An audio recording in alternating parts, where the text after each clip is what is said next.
George Floyd was a real awakening for me, and it was for many people, and it made me reevaluate my career in the bank and all of the things that had happened that at the time I dismissed as maybe a dislike or overwork or an ego, and now quite clearly joining the dots, that was racism.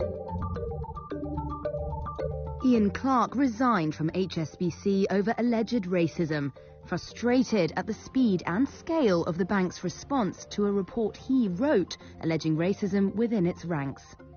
He says banks are failing to deliver on promises to hire, retain and promote more black executives, as prejudice and a reluctance to change stymie leaders' good intentions.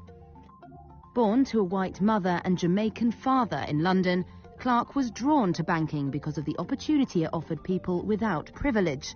He enrolled in HSBC's management training scheme in 2008 and rose through the ranks. His report, Project Speak Up, looks at the state of diversity within HSBC, based on interviews with around 100 colleagues. The bank keeps these numbers very closely guarded, but the numbers that I uncovered suggested that we had just 90 black leaders in our firm of 226,000 globally.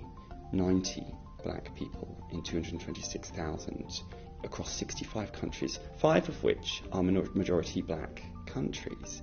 And that number has significantly reduced since then, currently estimated to be about 60 black leaders remaining within HSBC Group today. While he welcomed the bank's initial response to the report, Clarke says he became disillusioned by the pace of change. Of the 11 black and minority people in his sales team, he says 9 have left HSBC in the last 3 years and none have joined to replace them. HSBC didn't comment on this. Slowly, as I looked around the room, I noticed the seats of my black friends emptying. I was on a team, a global team, global sales for transaction banking, that had 11 black people on it, and 9 of those black people have now left. It comes at a time when banks worldwide say they're trying to implement pledges to improve diversity.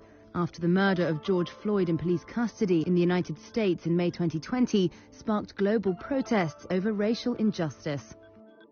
HSBC, Europe's biggest bank, said in July 2020 it aimed to double the number of black staff in senior roles by 2025.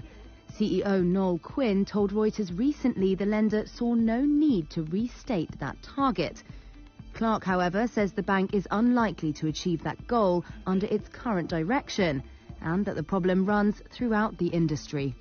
I do not think, if you're leaving it to people that don't understand these concepts to try and execute a strategy to fix them, I cannot see how that is anything more than performative allyship.